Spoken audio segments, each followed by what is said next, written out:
Vamos ler o texto? Glória a Deus. Vou me afastar aqui para quem quiser ler no telão. Fiquem à vontade.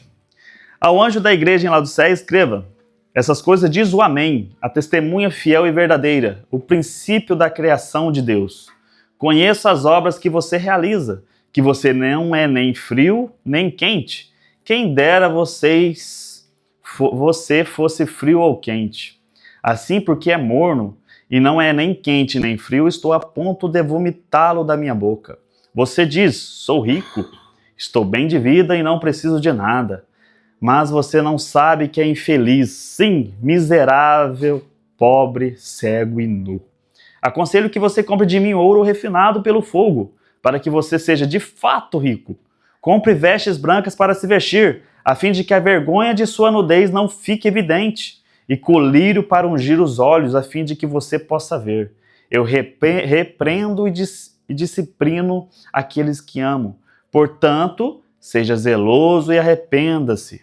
Eis que estou à porta e bato. Se alguém ouvir a minha voz e abrir a porta, entrarei em sua casa e cearei com ele, e ele comigo. Ao vencedor darei o direito de sentar-se comigo no meu trono, assim como também eu venci e me sentei com o meu Pai no seu trono. Quem tem ouvidos, ouça o que o Espírito diz às igrejas.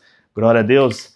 Amém, Senhor. Levantamos novamente o clamor da oração, meu Pai. Levantamos aqui o altar da oração, Senhor. Nos prostramos diante de Ti, meu Pai. Espírito Santo de Deus, ministre nossos corações, meu Pai. Ministre, meu Pai. Sinta-se em casa, aqui é a sua casa, meu Pai. Estamos aqui para Te adorar, para Te honrar, para Te exaltar, meu Pai. Que a Sua palavra seja viva e eficaz, Pai. Que nos molde, meu Pai. Nos revigore, Pai. Nos refaça, meu Pai. Nos unja, meu Pai, com a Sua mão santa. Em nome de Jesus. Amém. Glória a Deus, meus irmãos. Amém. Bom, o texto para a igreja de Laodiceia é um pouco constrangedor, né? É pesado, é difícil. É uma igreja que, ao mesmo tempo, ela era rica, abastada de dinheiro, de ouros. Ela era pobre, ela não tinha nada. Ao mesmo tempo que ela tinha tudo, parece, nos nossos olhos, ao nosso olhar para Deus, para Jesus que está ali olhando a igreja, fala: vocês não têm nada. Aconselho vocês a comprar. Aconselho vocês a comprar de mim, porque o que vocês têm nada é. E algo interessante, principalmente na questão da água, né, quando ali é dito que vocês não é frio nem quente, são mornos, estou a ponto de vomitá-los, isso é algo cultural para aquela igreja, para que ela entenda. Por quê? Porque, segundo os historiadores, ali a igreja de Laodiceia era entre Colossos, né, que a gente vê a carta de Colossenses, que é exatamente essa, é Colossos e Herápolis. E em Colossos a água era fria, era boa para se beber. E ali a água, depois que chegava até eles, era uma água que vinha de Herápolis, passava por um viaduto ali, subterrâneo, e quando ela saía quente, porque era águas termais ali em Herápolis, e essas águas termais vinham, passava por Laodiceia, só que quando chegava em Laodiceia ela tinha muitos minerais, ela não cheirava bem e não prestava para beber. As pessoas tinham náusea somente pelo cheiro dessa água. Então ela não tinha uma água, digamos, saudável. Então ela chegava ali morna. Então essa questão de Jesus falar para eles que vocês são mornos é exatamente para eles entenderem que ele tinha uma água ali que eles sabiam que essa água não valia nada. E Jesus está falando: vocês não valem nada. Isso que vocês me oferecem é como essa água que passa por vocês. Isso que vocês estão me oferecendo é exatamente como essa água que passa, essa água que vem de Herápolis. Vocês são assim na minha presença. Estou a ponto de vomitá-los. Então eles entendiam essa questão. Eles entendiam o que Jesus estava falando para eles. Depois, outra questão que a gente entende, que eles entendiam que Jesus, o texto inteiro Jesus fala algo para essa igreja, algo realmente, do início ao fim, que a igreja entenda, que a igreja tem que entender. Ela era rica, era abastada de dinheiro, de riqueza, de ouro refinado. Eles tinham ali as questões de vendas, eles tinham uma lã preta que era rica, vendida para os caras que tinham dinheiro. As pessoas que tinham dinheiro compravam dessa roupa porque era muito cara, era bonita. A questão como ela era feita. Mas Jesus fala: compra veste de mim, vestes brancas. Porque ali, Laodiceia era um centro bancário importante da província da Frígia. Então eles tinham muito dinheiro, era uma região que tinha muito dinheiro mesmo. E para a gente entender essa questão que ela era tão rica, é que houve um terremoto que destruiu essa cidade 60 anos depois de Cristo. Ela foi completamente destruída. E ela recusou a ajuda de Roma para reconstruir aquela cidade. Eles usaram o seu dinheiro para reconstruir a cidade. Falando, não precisa de Roma. Nós mesmos reconstruiremos a cidade. Então os banqueiros todos ali, a população, eles reconstruíram com o dinheiro deles mesmos. É aquilo que a gente vê que no Brasil não é muito bem assim, né? No Brasil às vezes acontece lá a questão do governo, o governo, eles querem construir uma escola. Aí a cidade pede dinheiro pro governo, o governo manda o dinheiro e a cidade nunca constrói a escola, né? Mas o dinheiro, cadê o dinheiro? Sumiu o dinheiro também, né? Então ali não, ali a Roma queria mandar investir para ele reconstruir a cidade, e falou, não precisa, nós tem dinheiro. Nós tem muito dinheiro, nós mesmos vamos reconstruir essa cidade. Eles reconstruíram a cidade. Então quando Jesus fala, vocês falam que é rico, mas vocês não têm nada, é exatamente para eles entenderem que o que a gente tem aqui, que Jesus sempre tentou falar, sempre Jesus tentou falar para os discípulos, não é sobre o dinheiro material, isso vocês não vão levar. É sobre o dinheiro espiritual, sobre a riqueza espiritual. Busquem o Espírito, busquem estar em comunhão com o Espírito. Porque a gente vê em Apocalipse, também quando a gente vai ler sobre a Nova Jerusalém, o chão é feito de quê, meus irmãos? Os chãos da Nova Jerusalém é de ouro. E a gente olha isso e fala, vou estar andando sobre o ouro, mas porque a gente vai pisar no ouro. Então não vai ter valor, não tem valor isso para o Senhor. Isso é um valor nosso, a gente precisa de dinheiro. A gente tem que ter dinheiro. Hoje em dia, tudo é dinheiro, irmãos. Hoje em dia, infelizmente, a gente vive nisso. Aqui a sala é alugada, a gente precisa de dinheiro. Graças a Deus, a gente tem uns irmãos que ofertam na igreja do Senhor, na casa do Senhor, e ajuda a gente a pagar tudo aqui, o equipamento, o passeio das crianças, né? O encontro dos homens que vai ter. Glória a Deus. A gente precisa de dinheiro. Sem dinheiro, a gente não consegue fazer muitas coisas. Mas para Deus, lá no céu, isso não tem mais valor. Isso não tem valor nenhum. Os céus serão de ouro. Então isso não tem valor. E a questão também ali do colírio que Jesus fala, né? Compre o colírio de mim, compre o colírio. Porque eles tinham uma especialidade deles ali, da oftalmologia, que produziam um colírio frígio, que era um pó para os olhos muito famoso. Então eles tinham ali essa questão que Jesus fala, que eu falo. Jesus fala as coisas que eles entendam. Eles entendiam, eles não tinham como falar assim, essa palavra não é para mim. Não, isso aqui, essa carta que Jesus mandou, e mandou errado. Foi extraviado, né? Essa carta aqui, certeza que era para a igreja X, ele chegou aqui, a gente pegou de surpresa, mas vamos levar essa carta para outros, não é para nós não. Não, era para eles. Eles tinham que entender que aquela mensagem era exatamente para eles. Falava sobre o dinheiro, falava sobre o colírio, e exatamente sobre a questão das vestes, dessa questão que eles tinham uma lã negra, tal verdadeira ovelha negra, né? Você é uma ovelha negra, irmão. Mas pelo menos sou ovelha, glória a Deus, né? Mas ali eles faziam roupas com a lã ali, a lã negra, e essas roupas eram vendidas caríssimas na cidade. Realmente as pessoas mais ricas, mais nobres, tinham roupas dessa lã, dessa ovelha. Então Jesus fala para eles. E o ponto-chave que eu disse para vocês é a questão da água, né?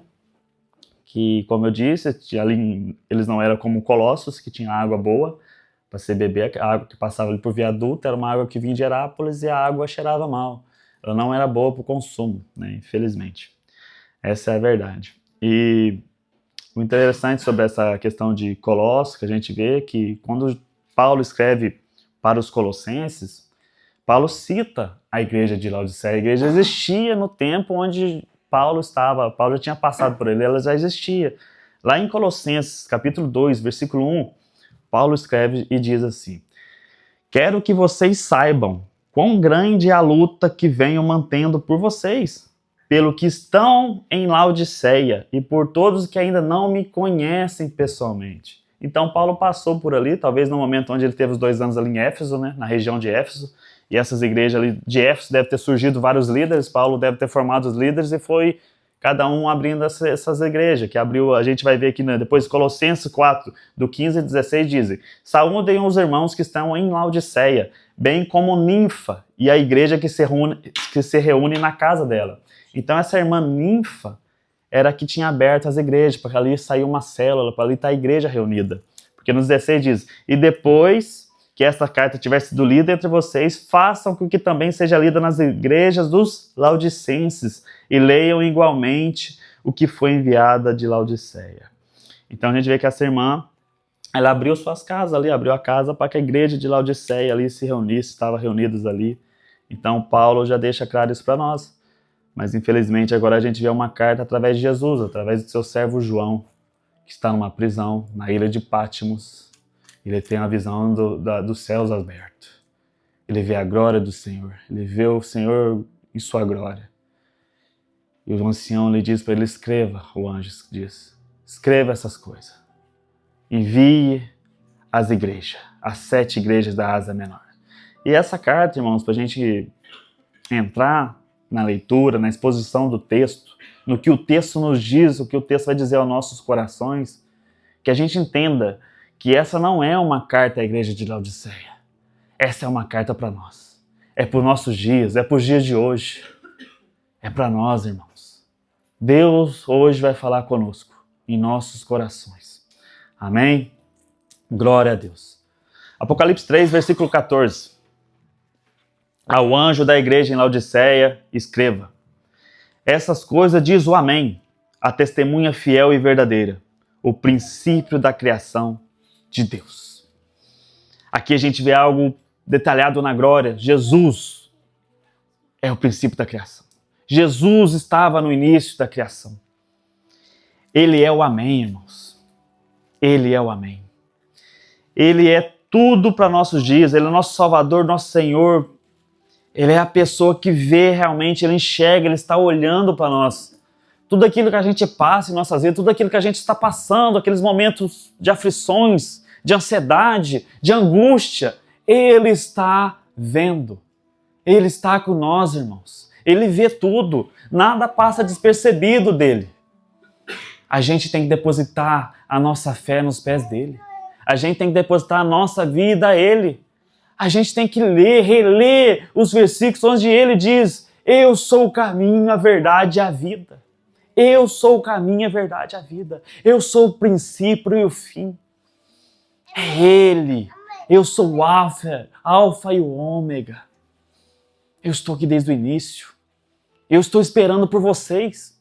Ele não diz isso aos discípulos: na casa do meu pai há muitas moradas. Na casa do meu pai há muitas moradas.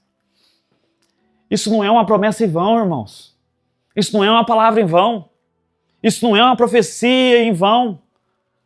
Ele não chegou, ele não está dizendo, não é um falso profeta. Ele profetizou algo para nós, para a nossa vida, uma promessa para cada um de nós que estamos aqui. Devemos agarrar nessa promessa, devemos estar firmes nessa promessa. Devemos viver por essa promessa e entender que Jesus nos prometeu um novo reino, uma nova Jerusalém, uma nova casa, um novo lar. Para todos nós que estamos aqui, não é somente para a igreja de Laodiceia que ele está dizendo: eu sou o princípio. Ele diz para nós: eu sou o princípio, eu lhe criei. Eu sei. Eu quis que você viesse ao mundo. Tudo que você passou, você olha para trás, talvez você sente pena de você mesmo, mas não. Sinta-se encorajado por ele. Sinta-se fortalecido por ele. Ele deu experiência, ele deu força para todos nós que passou. Como a gente vai falar de algo que a gente não vive, talvez? Como? Mas ele sabe, ele programa tudo. Ele programou nossa vida desde o início, irmãos. Se estamos aqui hoje é porque ele quis que fosse assim. Quantos de nós, muitos de nós que estão aqui, que nunca imaginou estar aqui um dia?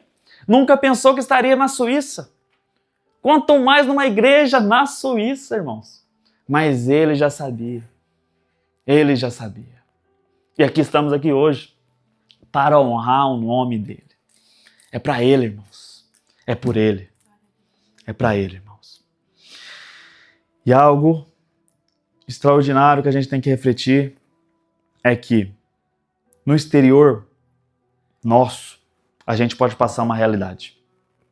A gente pode tentar disfarçar a tristeza do nosso coração, a angústia do nosso coração, a ansiedade do nosso coração. A gente pode tentar disfarçar isso, mas ele conhece o nosso interior. Ele sabe realmente quem somos. Ele sabe realmente se aquilo que fazemos ou não é para ele, para glorificar o nome dele. Nada passa despercebido aos olhos dele. E no versículo 15, ele diz: conheço as suas obras, que você não é frio nem quente. Quem dera você fosse frio ou quente. Aqui é algo para nós refletir aquilo que a gente está vivendo nos nossos dias de hoje. aquilo que estamos vivendo como igreja, aquilo que estamos vivendo como cristãos, como os filhos de Deus. Porque, como eu disse, em Herápolis, a água era quente, tinha fontes termais. Em Colossos, a água era fria, a água era boa para se beber.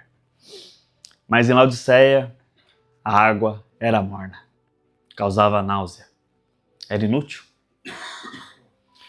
Algo que eu deixo um exemplo para nós, todos nós que estamos aqui, ainda mais nesse clima frio, né, da Suíça, esse clima que chegou agora o inverno rigoroso da Suíça. Quando você está na sua casa e você quer tomar um chá, você fala, se você for sozinho, não, você vai falar, né? Vai fazer. Mas se tiver teu esposo ou tua esposa, você fala, amor, faz um chá para nós, faz um chazinho aí, né, para esquentar. Ela vai lá, põe lá no micro-ondas, põe o tempo, você pega o chá. Você quer beber um chá quente? Você quer tá frio, você quer uma coisa quente. Então você pega o chá, põe na boca e o chá tá morno. Você não vai falar o chá tá morno, você vai falar, tá frio. Isso aqui tá frio. Mas num dia de calor, ensolarado, né, praia, norte do Brasil, oh delícia, você quer água gelada.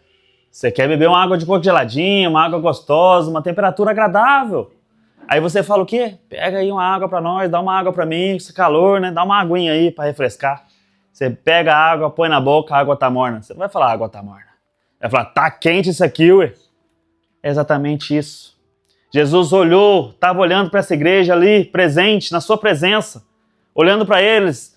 São ricos, abastados, não precisa de ninguém. Eles vivem sozinhos, eles têm dinheiro, eles reconstruíram a cidade, não precisaram de ajuda de Roma. E eles falaram, a gente não precisa de nada. Ah, estão precisando de alimento? Não. Estão precisando de veste? Não, a gente tem, aqui está tudo em paz. Não tem perseguição nessa igreja.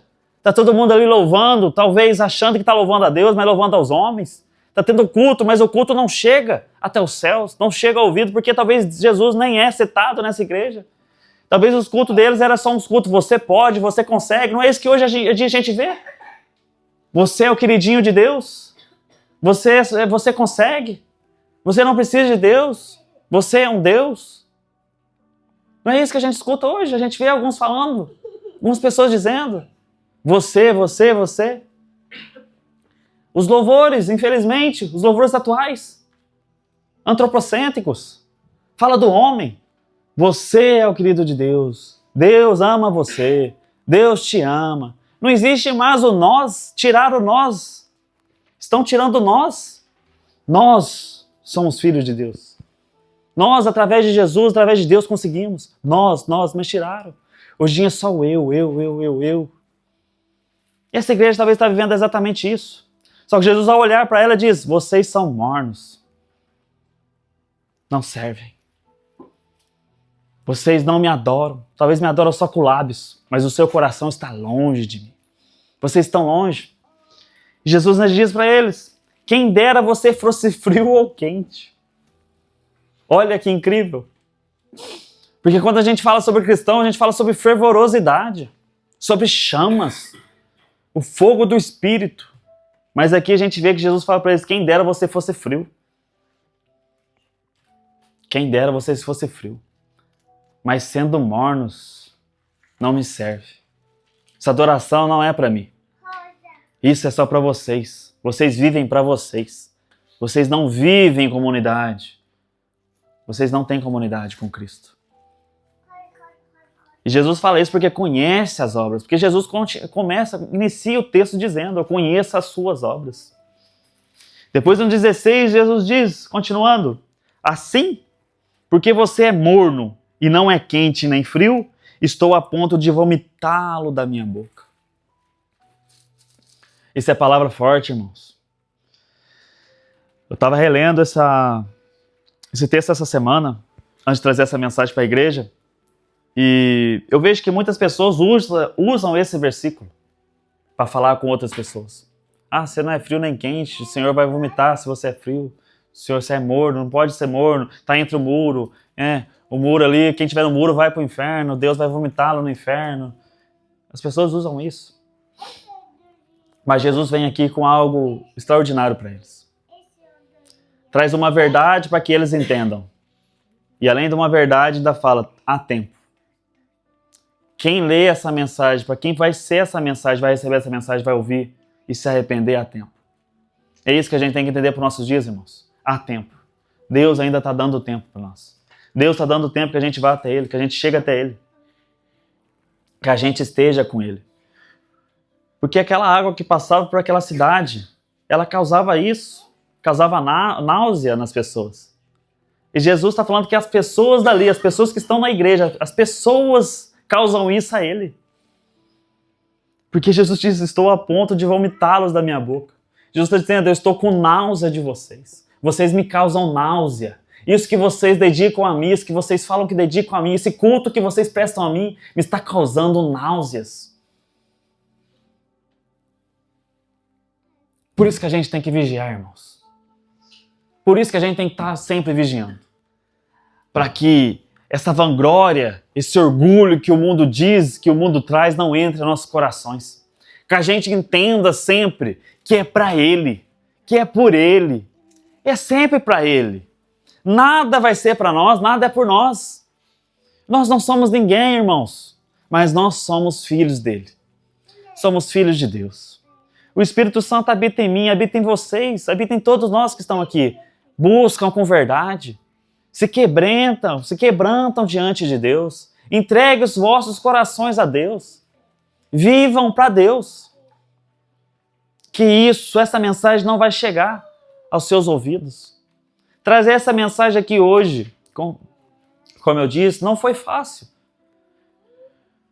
Porque imaginar que a gente está vivendo uma vida achando que a gente está vivendo com Deus e Deus dizer, estou a ponto de vomitá-lo. Isso é triste, irmãos. É uma igreja inteira ouvindo essa mensagem. Assim, exatamente aqui hoje. É uma igreja ouvindo a mesma mensagem. O que temos dedicado a Ele? O que estamos vivendo a Ele? Estamos sendo mornos?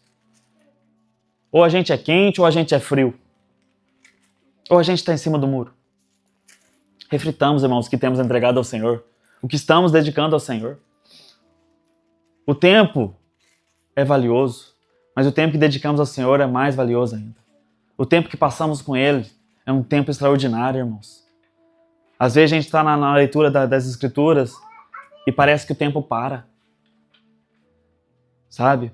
Você entra nas histórias, você vive a história, você imagina as histórias, aquilo te preenche.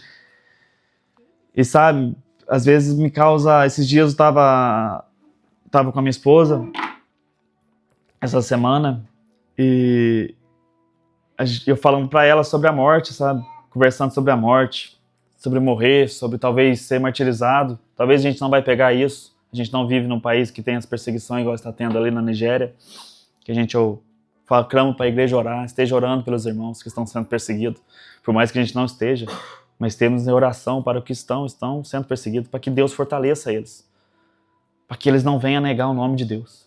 Mas estava falando com ela, falando sobre a morte, se a hora que eu morrer, se Deus me levar, sabe, saber que o que foi dedicado a mim eu consegui cumprir, sabe, eu combati o bom combate, guardei a fé, guardei o nome de Deus. E falando para ela, quando eu ver Jesus, quando eu ver aquela luz que Paulo viu, nosso irmão Paulo viu, indo para Damasco, ele viu aquela luz, ele olhou e Jesus falou com ele, Saulo, Saulo, por que me persegues?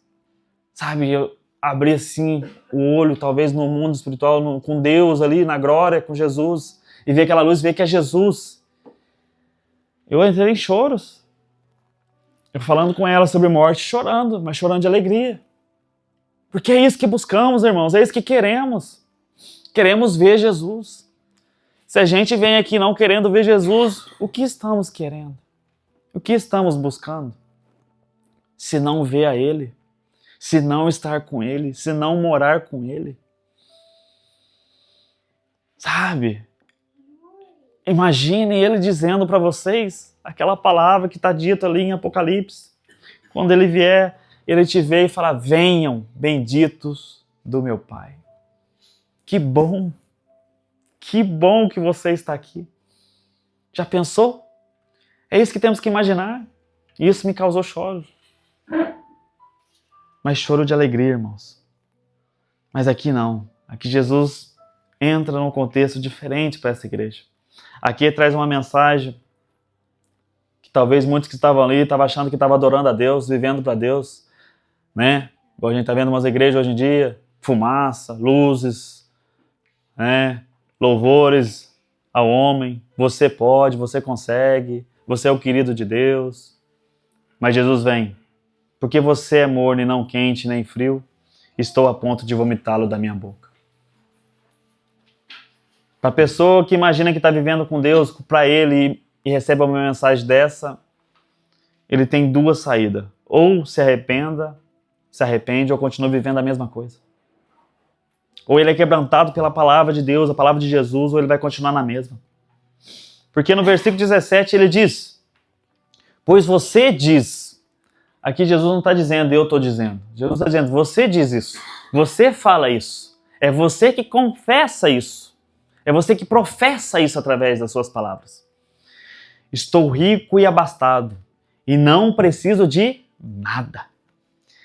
E nem sabe que é infeliz, sim, miserável, pobre, cego e nu. Ao mesmo tempo que a igreja diz, eu tenho tudo, Jesus diz a ela, você não tem nada. Ao mesmo tempo que a igreja diz, eu sou o que sou, Jesus fala, você não é nada. Mesmo tempo que a igreja diz, eu sou rico e abastado, tenho riqueza, tenho muito dinheiro. Jesus diz, você é infeliz, miserável, cego e ainda nu. Por uma igreja que achava que não precisava de nada. Jesus fala, vocês não têm nada, vocês precisam de tudo. O que vocês acham que não têm, vocês não têm a mim. Sem mim vocês não têm nada. Sem mim vocês não são nada. De nada adianta vocês acharem que vocês têm as coisas materiais, se vocês não têm a mim. Como eu disse, aqui quando eles dizem, não precisamos de ajuda, não preciso de nada, exatamente a questão ali do ano 60, depois de Cristo, eles tinham dinheiro para reconstruir uma igreja, para reconstruir uma cidade. Não precisavam de ajuda de Roma, não precisavam de ninguém. Eles reconstruíram isso. Reconstruíram a cidade. Eles tinham dinheiro. Tinham riquezas. Mas Jesus rebate exatamente esse orgulho. Jesus pega exatamente nesse orgulho deles, no orgulho de achar que eles têm dinheiro, que eles é abastado de dinheiro. E diz a eles, vocês é pobre, vocês é cego e vocês é nu. Porque pobre, apesar dos bancos ali, dos comércios, que eles tinham dinheiro, Jesus está dizendo, vocês não têm nada. Apesar do colírio ali, que eles usavam o colírio, o pozinho ali, o pozinho mágico para os olhos deles, dos médicos, eles eram cegos. E apesar deles ter aquela lã negra das ovelhas, fazer os vestimentos com a cor preta, que ali era raríssimo, algo deles ali, algo somente deles, que vendiam caro, Jesus fala, vocês estão nu. Vocês não têm nada. Isso aí que vocês têm não é nada. Às vezes o nosso coração está assim também. Estamos focados, distraídos de algo que não nos preenche espiritualmente. Estamos buscando riqueza, mas não estamos buscando a presença. A gente tem que pensar nisso, irmãos. A gente tem que entender que a gente não pode embarcar numa fé errada. A gente não pode estar embarcado, pegar carona numa fé errada. Porque a gente acabar pegando carona numa fé errada, a gente vai acabar embarcando no céu errado. Vamos cair num céu que não é o céu. Vamos ir para um caminho errado, irmãos. Existe somente um caminho. E o caminho é Cristo, Ele diz. Ele deixa claro, eu sou o caminho, a verdade e a vida. Eu sou o caminho, a verdade e a vida. Se Ele é o caminho, a verdade e a vida, devemos ver o que Ele disse, o que Ele falou, o que está escrito, o que foi dito através dEle, para que a gente siga, para que a gente não se desvie. Assim como essa igreja se desviou. Como eu disse, é uma igreja que recebeu um líder fervoroso que foi Paulo. Uma pessoa que instruiu os irmãos a seguir o que é certo, o que é verdadeiro. Paulo de Tarso. E a gente vê que vai passando os anos, vai passando os séculos, E aquilo que um dia foi dito que era verdade começou a ser dito como algo, talvez talvez seja, talvez sim. E foi mudando, foi modificando, até que chegou um ponto que eles dizem, não precisamos de nada, temos tudo. Olhe para a nossa igreja, igreja vigorosa, talvez uma igreja gigante, uma igreja grande. Olha quantos membros tem, olha o caixa da igreja, lotado. Mas não tinha a presença. De que adianta, meus irmãos? Olhemos para nós, para o nosso coração, para o nosso mais íntimo.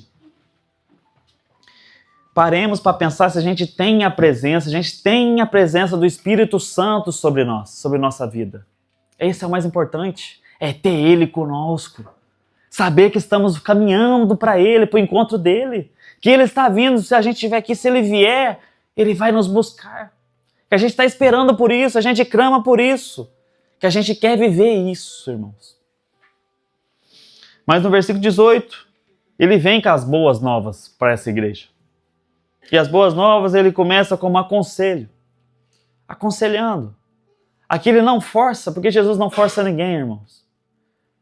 Jesus não é uma pessoa que pega você pelo braço e fala, vem aqui, vai fazer isso, vai fazer aquilo, te forçando. Não. Primeiramente Ele vem aconselhando. Ele diz, aconselho você que compre de mim ouro refinado pelo fogo, para que você seja de fato rico. Vestiduras brancas, para se vestir e para que a vergonha da sua nudez não seja mostrada.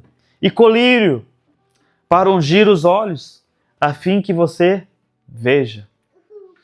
Ouro refinado que Jesus diz aqui, irmãos, não é o ouro dos bancos, da riqueza deles ali, mas fé purificada, fé verdadeira, fé honesta, fé devota a Ele, entrega a Ele.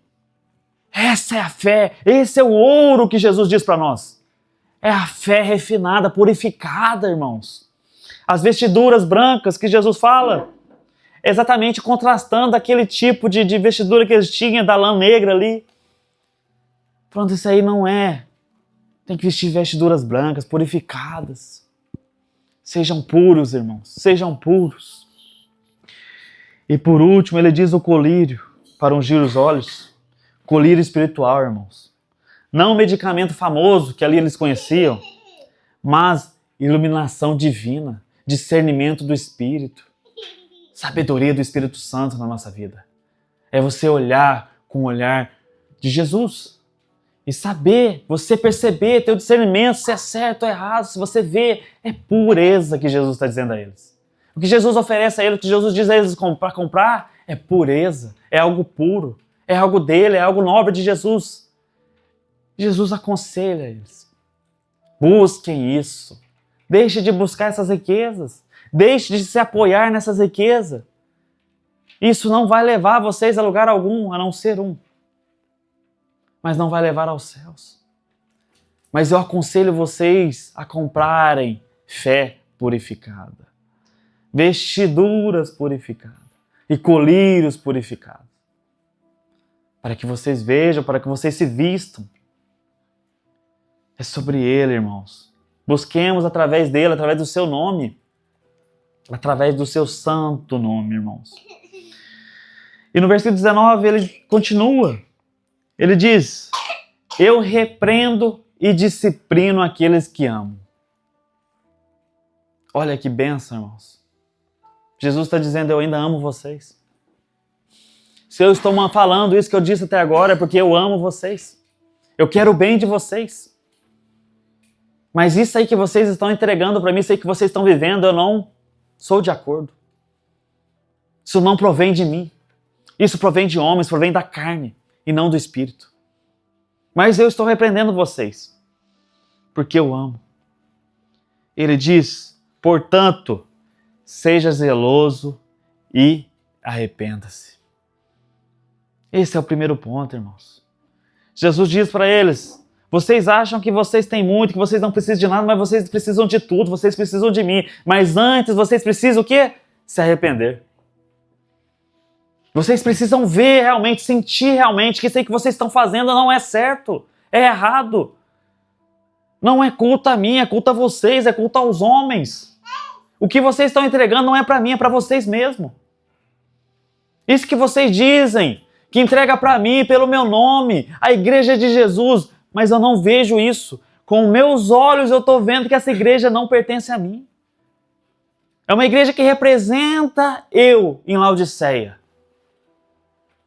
Mas quando eu vou ver os frutos dessa igreja, não tem nada de mim, vocês não falam de mim. Vocês me esqueceram. E Jesus manda algo extraordinário para eles. Está repreendendo eles, exortando eles. Mas ele, ao mesmo tempo que ele diz, eu repreendo, que muitos de nós talvez quando escuta isso, uma repreensão, uma exortação, a gente já acha ruim.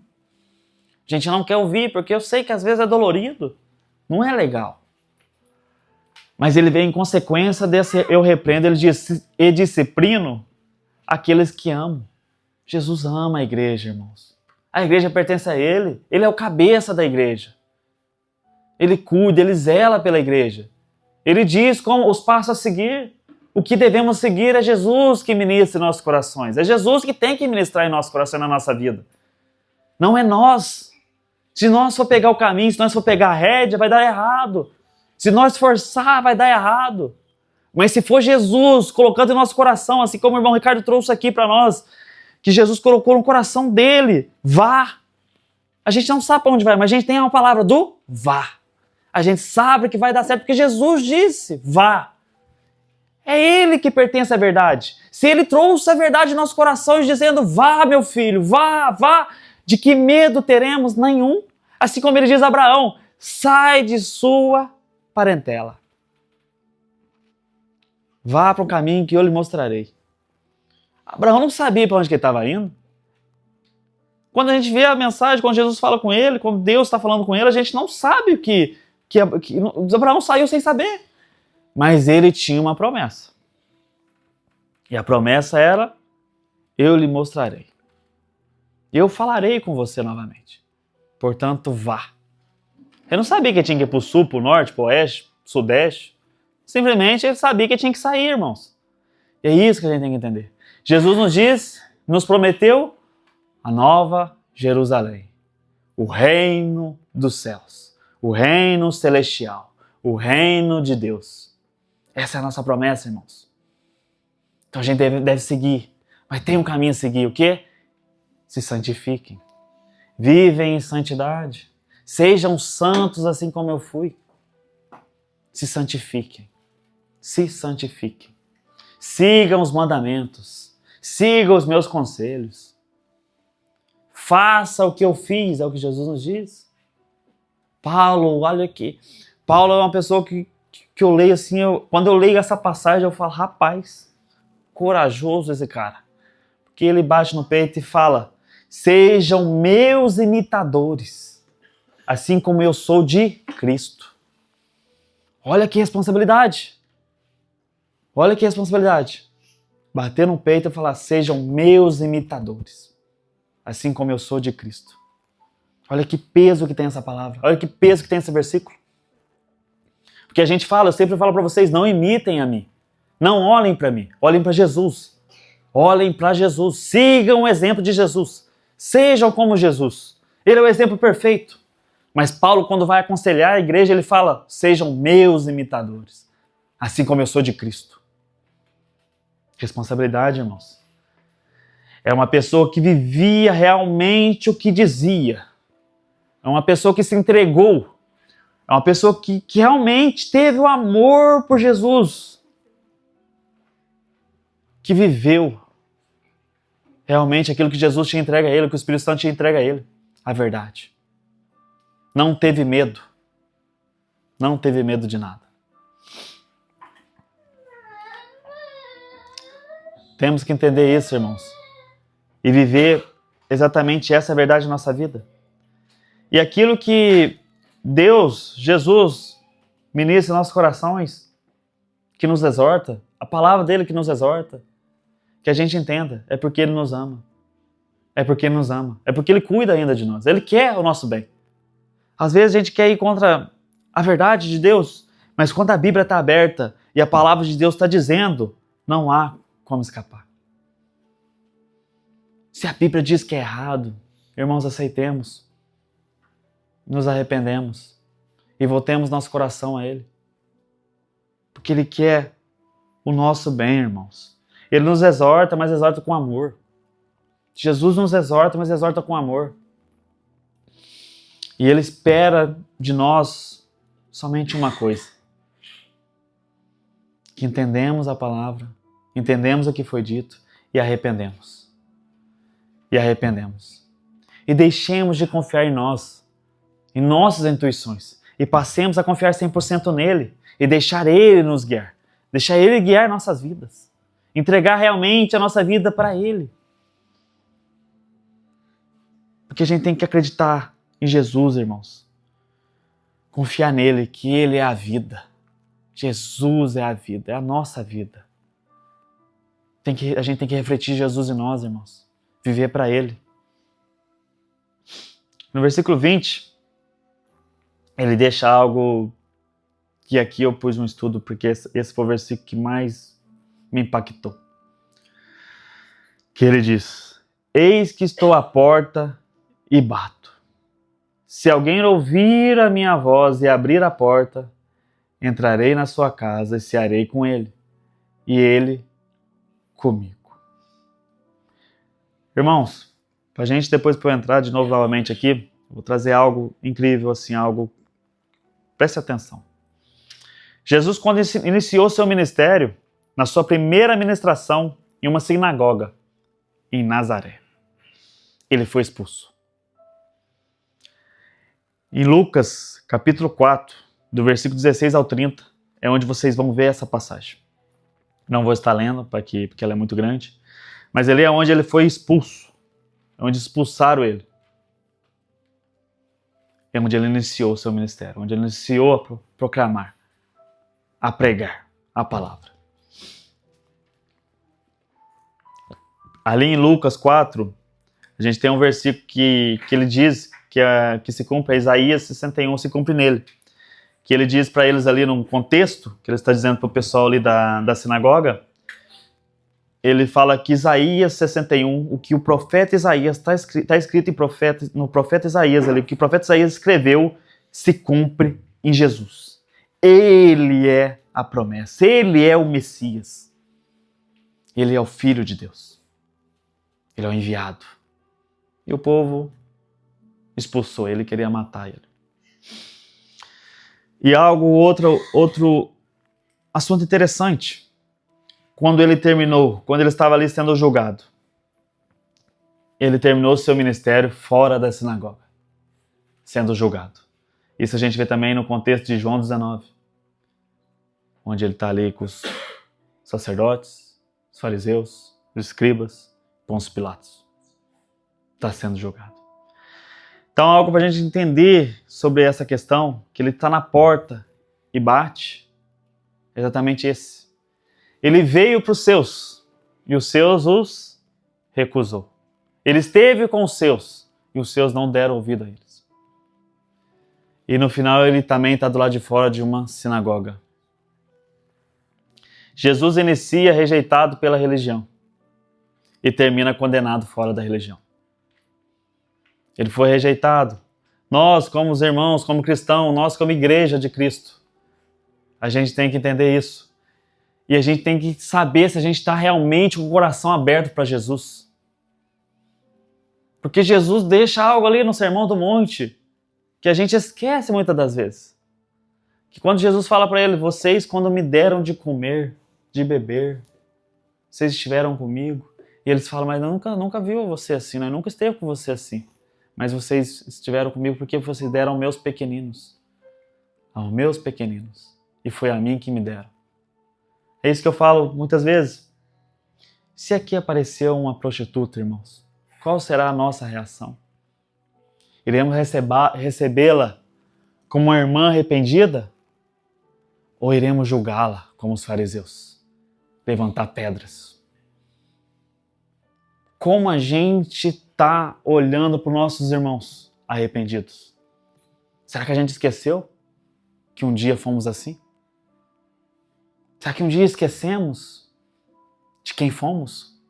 de como era estar perdido e ser achado por Cristo, de como era não ter e hoje em dia ter o amor de Cristo? Será que nós esqueceu de quem éramos sem Ele? Para que a gente olhe para uma pessoa que está sem Ele e não tenha compaixão dela? Será que a gente consegue amar como Cristo nos amou? Ou será que somos perfeitos demais? Será que achamos que somos muito? Que a gente estamos numa posição melhor, numa posição diferente, numa posição espiritual diferente de uma pessoa arrependida? Será que temos capacidade de amar como Cristo nos amou? Como Cristo amou o mundo, irmãos. Como Cristo amou o mundo. Se entregou por nós. Se fez maldito em nosso lugar. Será que a gente olha para esse Cristo que se fez maldito, esse Cristo crucificado, e a gente possa imaginar que Ele se entregou somente por nós, e não por uma prostituta, não por um vagabundo, mas uma pessoa arrependida? Será que a gente consegue ver isso? Será que a gente consegue amar? Porque os fariseus não conseguiram, irmãos. A religião ditada, que era uma religião de Deus, uma sinagoga de Deus, onde o culto devia ser a Deus, não aceitou Cristo. Não conseguiram ver que ali estava o Messias. E agora a gente vem para uma igreja em Laodiceia, uma igreja onde teve Paulo, onde teve vários líderes, e eles também não conseguiram ver que se perderam. Conseguiram perder o amor e tiveram mais amor à riqueza, a dinheiro, à fama, ao seu próprio orgulho. Irmãos, não nos perdemos, irmãos. Foquemos, lembremos. Lembremos como era estar perdido e ser achado. Como era não ter nada e ter. Que a gente possa olhar para essas pessoas e entender, irmãos, que elas não têm Cristo. Mas não olhar com um pensamento julgador, um pensamento, olha que barbaridade, olha que coisa horrível, Mas não, olha com um olhar de oração, de intercessão, intercede para essas pessoas, intercede para esse país. Olha o que esse país está se tornando, irmãos. Olha o que Lausanne está se tornando. Quantas notícias de pessoas suicidando tem nessa Suíça? Quão perdido está sendo as pessoas nesse país, sem rumo, sem destino, sem Cristo. Teremos que orar, irmãos, por essa cidade, orar por esse país. Um país que teve uma pessoa que a gente conhece, de Zurique, que eu não sei o nome, que é um nome difícil demais. Mas em Geneve tivemos João Calvino. Temos o muro da Reforma. Teve grandes, mas hoje em dia é um país tão frio, não somente na temperatura, mas no amor das pessoas. O amor do mundo está se esfriando, irmãos.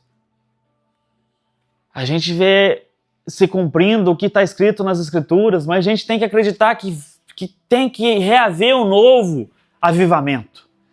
Tem que reaver um novo fogo, uma nova chama no coração das pessoas, porque a gente olha para essas pessoas e a gente não consegue acreditar que tantas pessoas estão perdidas sem Cristo. A gente quer que todo mundo alcance essa sabedoria, que tenha esse laço com Deus, que busque isso com o nosso Senhor. Mas aqui a gente vê um contraste fantástico do amor verdadeiro. Porque Jesus diz, eis que estou à porta e bato. Se alguém ouvir a minha voz e abrir a porta, entrarei na sua casa e cearei com ele, e ele comigo. Aqui vemos, como a gente estudou, como eu disse, ele foi expulso da sua igreja. Eles não quiseram escutar a sua verdade. Mas não é nós, pecadores inúteis, que estamos batendo na porta. Não é nós, seres que precisamos, era para ser nós batendo. Era para ser nós buscando. Jesus, estou aqui. Deus, estou aqui. Mas não. É Deus que está batendo. É Ele novamente que se faz pequeno para nos abraçar novamente, para estar conosco. É Ele que busca, é Ele que quer. Algo que deveria ser nós querendo, mas não é Ele novamente. Ele veio para pagar o preço por nós, os nossos pecados. E novamente nessa igreja, essa igreja, Ele oferece a rendição. Eu estou na porta batendo. Jesus dizendo, eu estou batendo. Quem abrir, quem me ouvir, entrarei na sua casa e cearei com ele e ele comigo. É Ele novamente, irmãos. Mas você, temos que ouvir a voz, ouvir a verdade. Jesus é a verdade. A Escritura é a verdade, irmãos. É sobre Ele. Hoje Ele bate na porta. Abriremos a porta para Jesus ou não, irmãos? Deixaremos Ele entrar e reinar em nossos corações? Deixaremos verdadeiramente Jesus reinar? Ou ainda meteremos a rédea? Ainda teremos um cabresto segurando, tentando ver qual a direção, tentando dominar a direção de nossas vidas? Ou entregaremos nossa vida a Ele? Pois Ele diz, estou na porta, estou batendo. Ouve a mim, abre a porta. Se vocês cearão comigo, vocês estarão comigo.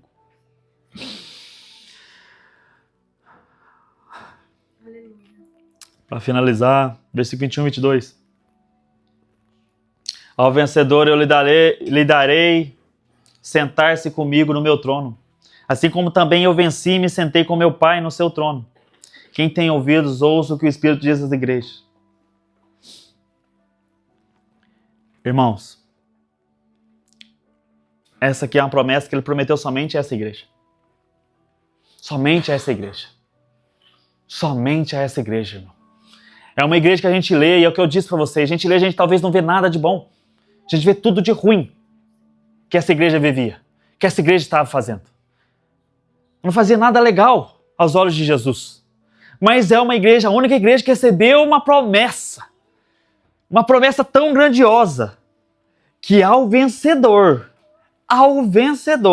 eu lhe darei sentar-se comigo no meu trono. Ele não prometeu a nenhuma outra, irmãos. Laodiceia era a pior das 7 igrejas, a mais cega, a mais enganada, a mais orgulhosa, a mais morna e a mais fechada. Das 7 igrejas era a pior. E mesmo assim, é para ela que Jesus dá a maior promessa. Isso é graça, irmãos.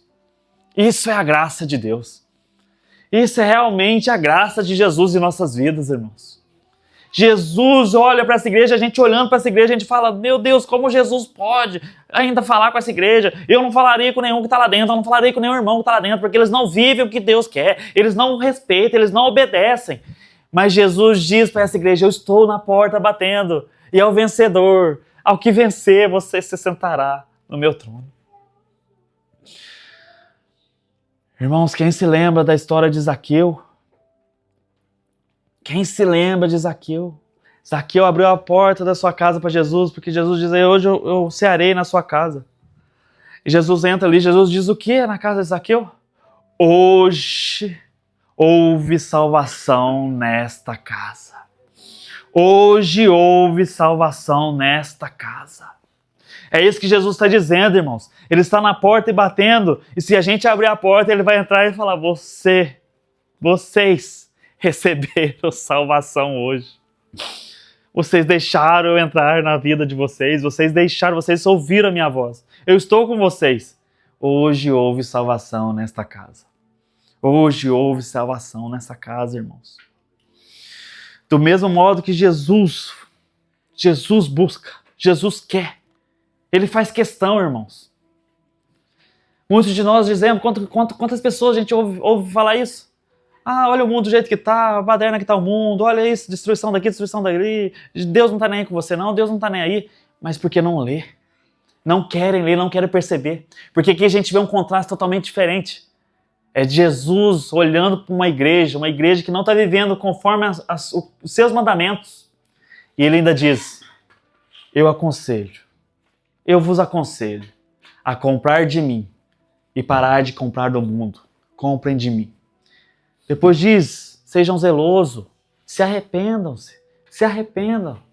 Olha, eu estou na porta. Estou batendo na porta da sua casa. Estou batendo na porta da sua vida. Estou batendo no seu coração hoje. Abre o seu coração, eu estarei contigo, serei contigo. E depois ele finaliza dizendo exatamente essa questão. Ao vencedor, eu lhe darei sentar-se comigo no meu trono. Assim como também eu venci e me sentei com meu Pai no seu trono.